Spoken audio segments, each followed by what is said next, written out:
In today's video, I'll show you how you'd be able to add a drop shadow in DaVinci Resolve. So let's get started.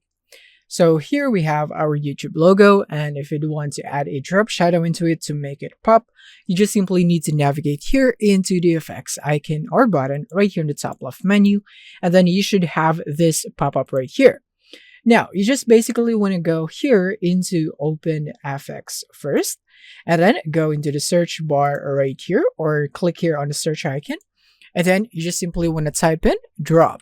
And then you should have the drop shadow effect right here. Just simply drag it into your clip. And now you want to navigate here into the inspector tab right here on the right menu and go here into effects, and this is where you could see the drop shadow effect. Now you can customize the settings and how you would want the drop shadow to look like right here.